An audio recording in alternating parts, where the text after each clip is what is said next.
I think what's going to be really interesting, though, in the coming hours is if we're going to see more drip-fed information from Turkish government sources.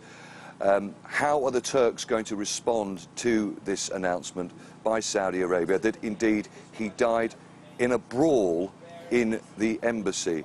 What we've heard so far, certainly according to this alleged audio tape, an audio tape that nobody's heard, but there have been transcriptions of some of it sent to the local press and the international media. We know, according to CCTV footage as well, that there are 15 men involved in this operation, 4 of which we understand are top part of Mohammed bin Salman's bodyguard, this man Meher Mutrib, who we understand is very close to Mohammed bin Salman, who is filmed coming into this country, or filmed going into the consulate on the morning that Khashoggi disappeared, leaving the consulate, and only literally, an hour or so later, seemingly getting on a plane and leaving the country. We've also heard, according to these leaked reports, of allegations of a bone saw being used. And yesterday we heard evidence, according again to these transcripts, that Khashoggi was attacked immediately on going into the embassy. I think the ball is very much now, as it has been arguably since this crisis started, with the Turks. Let's not forget that the Turks have their own investigation ongoing. They have vowed to find, or to continue searching for, a body. There is an obvious major hole in this latest Saudi narrative when we're hearing from them that they say that Khashoggi died in this brawl. Well, where did his body go? Yes, a major change in the narrative, but so many more questions to be asked. And as I say, it's going to be very interesting to see what other leaks are given to the media today from Turkish government sources and sources within the prosecution service here. Any attempt in the official Saudi statement, Charles, to explain how something like this, that a columnist for the Washington Post could die in a diplomatic institute, and yet apparently no official could be aware of it until, what, 17 days after his death? It's astounding, isn't it, really, Sammy? I really don't think that the world is buying this narrative at the moment. Of course, we've heard from President Trump, very concerned about jobs. He says he's, in relation to these arms deals that are set out, concerned about his relationship with Saudi Arabia in terms of his policy on Iran. But all evidence would suggest that some of the key figures in this investigation, as I say, members of this 15-member group, are very close to the Saudi leadership. And you speak to Saudi analysts, and they'll all tell you they find it inconceivable that the Crown Prince was not aware of this operation, and indeed some even saying that he may well have officially sanctioned it. I think what's also interesting, though, that only a few days ago we were seeing what could be interpreted as the beginning of a sidelining of the Crown Prince, Mohammed bin Salman. We saw Mike Pompeo speaking with him, but we also saw, very much more attention on the Saudi king taking the dominant role in talking to the US Secretary of State, and being very much the focus of attention, certainly, of trying to come up with calming the situation down, if you like. But as you say, all evidence would suggest so far that despite this announcement that Khashoggi died in a brawl inside, as you say, a diplomatic mission overseas, the people that are involved in this investigation, the people that are being investigated, are so close to the Saudi leadership. It seems, certainly, according to these analysts, inconceivable that the Saudi leadership, the Crown Prince himself, did not know this was happening. All right, Charles Stratford there in Istanbul. Let's continue talking about this, though. Sinem Kosoğlu is in Ankara with more on the next stages in the investigation. Definitely the leaks by the Turkish officials to media helped to put pressure, international pressure over Saudi Arabia in order to confess the death of journalist Jemal Khashoggi. The prosecutor's office in Istanbul is running an independent investigation. Despite another investigation is underway in Saudi Arabia, the sources that I have spoken after the Saudi announcement, they say that they will be continuing chasing after this and they will not stop until they find body of Jemal Khashoggi, because his body would be the key indicator of this inquiry in order to file an indictment and to carry out this case to a higher level, an international level. Of course, now everybody is curious whether Mohammed bin Salman will be able to get away this relationship with the men he has dismissed. But until now, the Saudi rhetoric was based on denying Jemal Khashoggi's disappearance, but the leaked information by the official sources say that even after 2 hours after Jemal Khashoggi's entrance inside the consulate, a Saudi official went out with clothes of Jemal Khashoggi on. And this video was provided by the CC cameras in the surrounding buildings, according to the high-level Turkish official I have spoken. So there is no way out for Saudi Arabia. Now they have to show out where Jemal Khashoggi's body is buried or kept. It will be the key indicator. Of course, now his family is upset. We have been speaking to his close friends who have been the defender of his case since the beginning.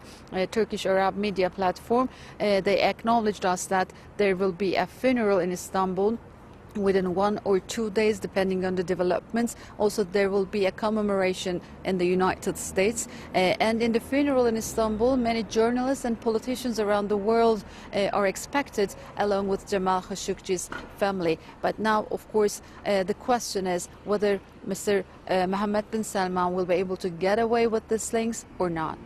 Met for a few minutes with the Consul General to discuss his papers that he needed. And he was immediately attacked by this gang of killers that were sent specifically to Istanbul to actually liquidate him. It wasn't an accidental death. It wasn't a fist fight, to the point where the Consul General on tape is allegedly screaming, "Please do not do it here. You are getting me in trouble." The Saudi statement announced the detention of suspects. Those arrested aren't named, but may well include what the Turks say was a 15-member hit team. At least 4 of them officials close to the royal household, including this man, Maha Matrib, an intelligence official who the Turks say led the operation on the ground, tracked by CCTV cameras, entering the consulate ahead of Khashoggi's death and later leaving the country. And at least 5 high-ranking officials have been sacked. A trusted advisor to Mohammed bin Salman is among them, Saud al-Qahtani. Also Ahmed al-Asiri, Deputy Chief of Intelligence and former spokesman for the Saudi-UAE-led coalition in the war in Yemen. The Crown Prince will now head a restructuring of the General Intelligence Agency. The announcements appear to signal that Mohammed bin Salman is being absolved of blame for Jemal Khashoggi's death. As the Turkish inquiry continues, the actions of Saudi Arabia leave more questions than answers. Among them, where are the remains of Jemal Khashoggi? And more than anything else, was this really, as Saudi Arabia portrays, some sort of accident or a rogue operation from within its own royal household? Andrew Simmons, Al Jazeera. Is Turkey buying it?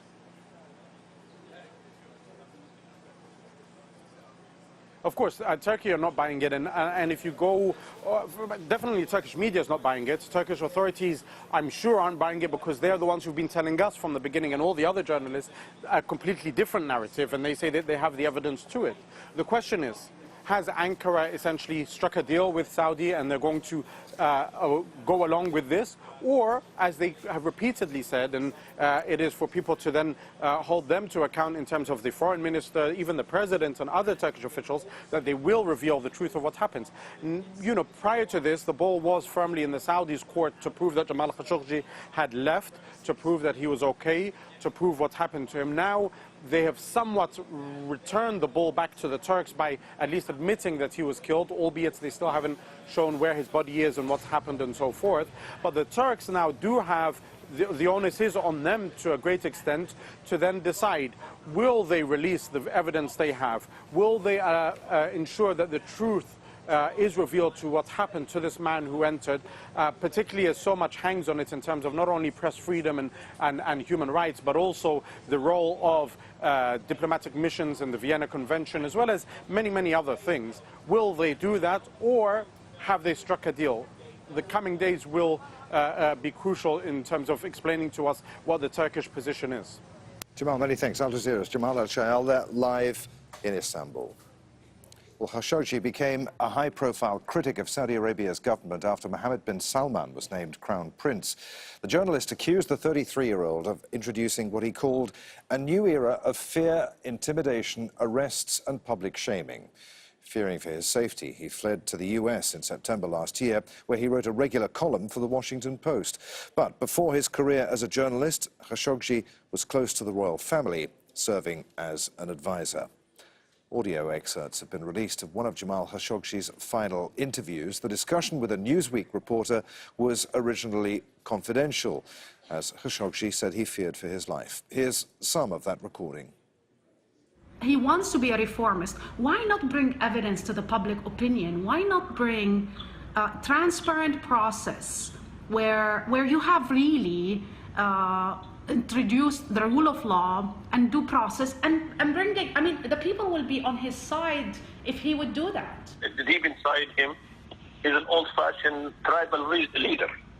Why Mohammed bin Salman doesn't see that part as reform? Because it will limit his authoritarian rule. And he doesn't want that. He doesn't see there's a need for that. So sometime I feel that he wants to enjoy the fruit of post-world modernity and Silicon Valley and cinemas and everything, and at the same time he wants also to rule like how his grandfather ruled Saudi Arabia. Yeah, well, that doesn't work. You can't have it both ways. He wants to have it both ways. Can you have it both ways? Can you call yourself, can you? No, I don't think he can. But if there is no one, so first of all, there is no political movement in Saudi Arabia that could pressure him, number one. And the world is happy with him. Do you see anybody in America who is, except for Bernie Sanders, who is calling for putting pressure on Mohammed bin Salman? Yeah. I only saw Bernie Sanders, but no one else. I'm sure the Americans are not going to apply a pressure to Mohammed bin Salman unless a true crisis happens in Saudi Arabia. Many of the world's major newspapers are critical of Saudi Arabia's version of events. The Times in London describes the admission as the gravest embarrassment of Saudi Arabia's modern history. And the UK's Guardian newspaper says the Saudi government appears to be trying to protect the Crown Prince's position. Unlike him in the past on much less serious events happening in Turkey. So clearly he's wanting to protect the relationship with Saudi Arabia, and I think more so to get an exit strategy with the United States. So there is something that's been now coordinated in a triangular relationship between Saudi Arabia, United States, and to some extent Ankara. But it's quite clear from the media reaction that many people are very skeptical about this new narrative, this new official version of events. Of course, I think it's a terrible narrative and it's unbelievable. And it does, if anything, shows the combination of ignorance and rushed decisions and the way they've been made over the last few weeks. But seems to me, from Turkish perspective, also the United States, they seem to have agreed that let's focus on the bigger picture, what all parties will gain as a result of this crisis, rather than what is it we're going to disagree over. If they do that, do you think